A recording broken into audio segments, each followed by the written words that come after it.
Israeli air strike में आतंकी संगठन हिजबुल्लाह का चीफ हसन नसरुल्लाह के मारे जाने के बाद देश पूरी दुनिया में भर में तो प्रोटेस्ट हो ही रहे हैं, लेकिन ताजुब की बात यह है कि देश के कई हिस्सों में भी प्रोटेस्ट जो हैं वो देखे गए हैं। खासतौर पर कश्मीर में जो है ये प्रोटेस्ट देखे गए हैं।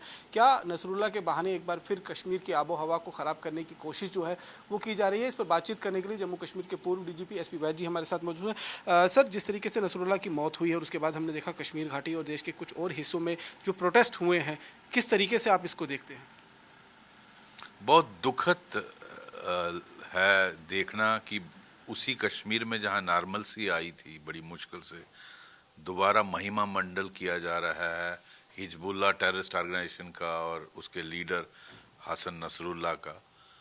अरे वो एक टेररिस्ट ऑर्गेनाइजेशन है जिसने हजारों को मारा, इनोसेंट लोगों को मारा। आप उनका महिमा मंडल करते हो तो आप चाहते हो कि आपकी नेक्स्ट जनरेशन नसरुल्लाह जैसी बने और हिजबुल्लाह जैसी बने। क्या आप कश्मीर का फ्यूचर यही देखते हो? मैंने देखा प्रोटेस्ट कश्मीर में और लखनऊ में शायद 2 जगह पे हुआ है। क्या आप चाहते हो कि आपकी फ्यूचर जनरेशन गन उठाकर हिजबुल्लाह और नसरुल्लाह बने? ये लोगों को ये आप चंद वोटों के लिए चीप पॉलिटिक्स खेल रहे हो और दूसरों के बच्चों को टेररिस्टों की तरफ धकेल रहे हो। तो ये जो पॉलिटिशियन हैं ये अपने मफाद के लिए, अपने फ़ायदे के लिए इस तरह के बयानबाजी कर रहे हैं और ये बहुत अनफॉर्चुनेट है। आपने देखा ईरान के लोग कितने खुश हुए उसके मारे जाने पे। आपने देखा जो ईरान से लोग भाग के यूके गए हैं वो लंदन में ईरान एम्बेसी के सामने सेलिब्रेट कर रहे थे। आपने देखा सीरिया में लोग सेलिब्रेट कर रहे थे। आपने देखा सऊदी अरबिया ने कहा कि we do not care about Nasrallah और पैलेस्टाइन। सो आप उनसे कुछ सीखिए। आप इस तरह की हरकतें करके भारत को दोबारा टेररिज्म में लाना चाहते हो। आपने आने वाली जनरेशन को दिखाते हो कि नसरुल्लाह और हूती और हिजबुल्लाह ये आपके आइडियल होने चाहिए।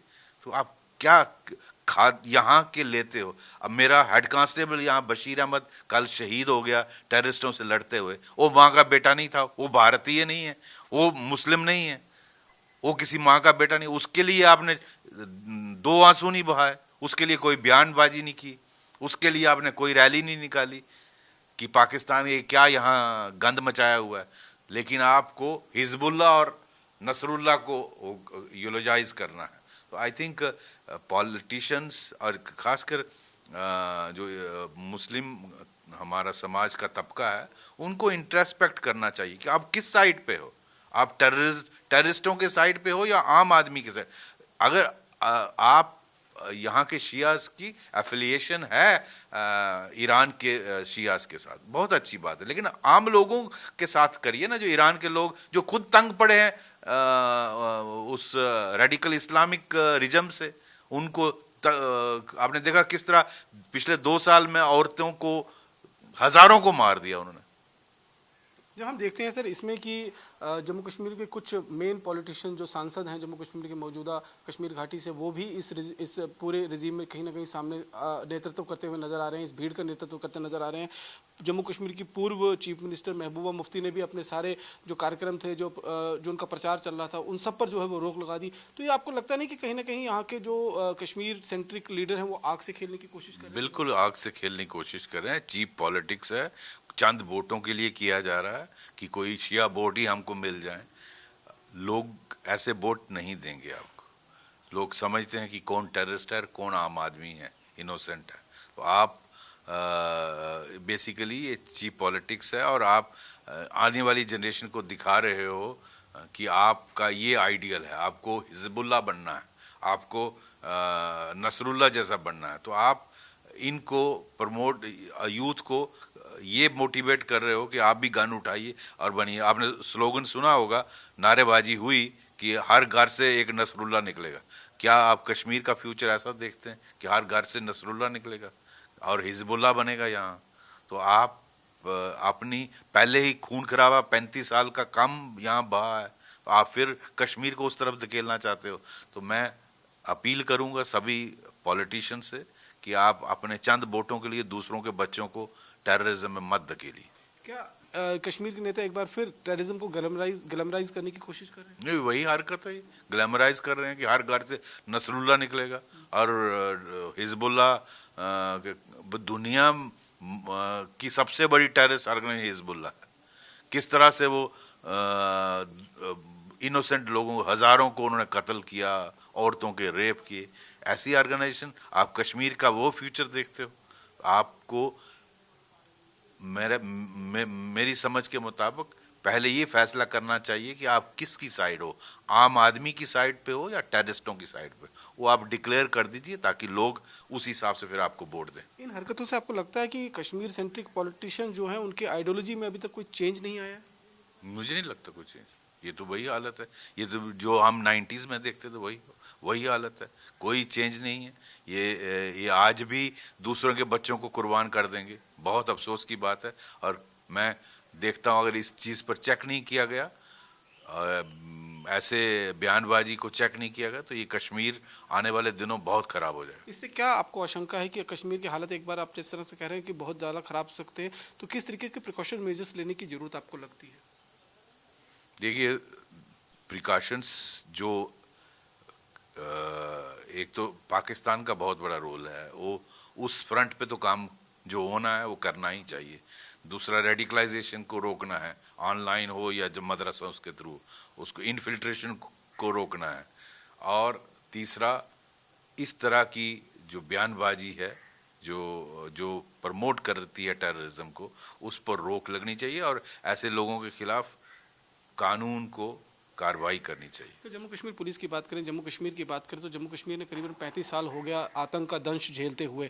बहुत अच्छे फ्रंट पर जम्मू कश्मीर पुलिस ने काम किया है, कई सारी कुर्बानियां जो हैं जम्मू कश्मीर पुलिस ने दी हैं। अब एक चेंज ऑफ गार्ड जो है वो जम्मू कश्मीर पुलिस में देखा जा रहा है, एक नई लीडरशिप जो है वो आ रही है। किस तरीके से आप उनको देखते हैं और किस तरीके से जम्मू कश्मीर पुलिस की कार्रवाई को देख रहे हैं? ये जम्मू कश्मीर पुलिस की बहुत बड़ी कुर्बानी है। जम्मू कश्मीर को भारत के साथ रखने में, इसको इसकी देश की इंटेग्रिटी एंड सिक्योरिटी के लिए।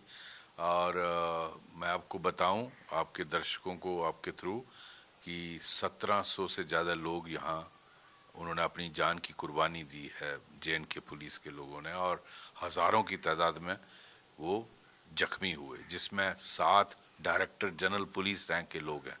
तो इट्स ऑफिसर लेड फोर्स। और मुझे एक फोर्स दिखा दीजिए पूरे जम्मू कश्मीर में, क्या पूरे एशिया में, जिसने इतनी बड़ी कुर्बानी, इतना बड़ा रोल रहा हो।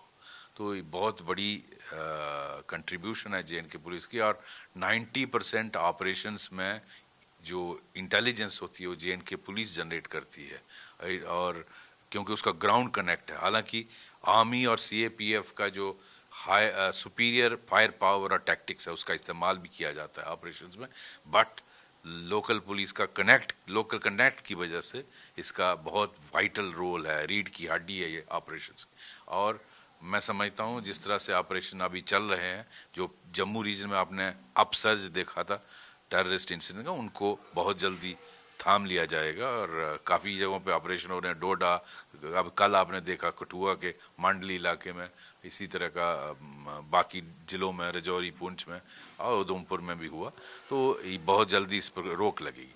लेकिन जो लीडरशिप अभी आपने बात की चेंज की, नलिन प्रभात एक बहुत सीजन्ड पुलिस ऑफिसर हैं। हालांकि वो JNK काडर के नहीं हैं, उनको डेपुटेशन पे लाया गया, लेकिन नलिन ने यहाँ डिफरेंट कैपेसिटीज़ में काम किया, as commandant, as DIG CRP, as IG CRP, as special DG CRPF। जब मैं DGP था तो ही was heading CRP as IG है। तो बहुत पुराना ओल्ड हैंड है। हालांकि वो शायद काडर का नहीं है, शायद हर अफसर को नहीं जानता हो, लेकिन चूंकि इतने साल नौकरी यहाँ रही है तो बहुत सारे अफसरों को उसको ये एडवांटेज है कि उसकी इक्वेशन भी होगी। और दूसरा, बेटर कोऑर्डिनेशन ला पाएगा between CRP and JNK police और बाकी CAPF में, और आर्मी के साथ भी अच्छा रोल मैं समझता हूँ। तो कोऑर्डिनेशन बहुत इंपॉर्टेंट रोल प्ले करता है, मोटिवेशन बहुत इंपॉर्टेंट रोल प्ले करता है, लीडरशिप अच्छी होने। तो Nalin is a seasoned old hand of Jammu and Kashmir, and I think जो जम्मू कश्मीर का आने वाला समय है वो ज़्यादा अच्छा रहेगा। और इस पे ऑपरेशनली और ट्रेनिंग वाइज भी आपने देखा एक कर्नल, आर्मी कर्नल को लाया गया है as SSP training and operations, तो इसमें इम्प्रूवमेंट आने वाले दिनों में और दिखेगी। नीरज प्रभात को मैन इन एक्शन भी कहा जाता है जिस तरीके से, और आपको लगता है कि उनके as a DGP Jammu Kashmir में अपॉइंट होने के बाद जो ग्राउंड पर एंटी टेरर ऑपरेशन चल रहे हैं उसमें और तेजी आएगी? बिल्कुल आएगी। वो ऑपरेशनल आदमी है, उसने खुद ऑपरेशंस लीड किए, मैंने खुद देखा है, और मैं समझता हूँ ऐसा लीडर जेएनके के लिए अच्छा ही साबित होगा। आने वाले दिनों में ऑपरेशनल इम्प्रूवमेंट आपको देखेंगे। बहुत बहुत शुक्रिया बातचीत करने के लिए। तो ये थे जम्मू कश्मीर के पूर्व डीजीपी एसपी वैद साहब, जिन्होंने साफ तौर पर कहा कि नसरुल्लाह की मौत के बाद जिस तरीके से जम्मू कश्मीर के अंदर प्रोटेस्ट देखे जा रहे हैं, जम्मू कश्मीर में उसे शहीद के दर्जा जो है वो दिया जा रहा है, वो कहीं ना कहीं आग से खेलने जैसी बात है और इस पर चेक लगाना बेहद ज़्यादा जरूरी होगा। कैमरा पर्सन सुनील के साथ रमन सैनी, इंडिया डेली, जम्मू।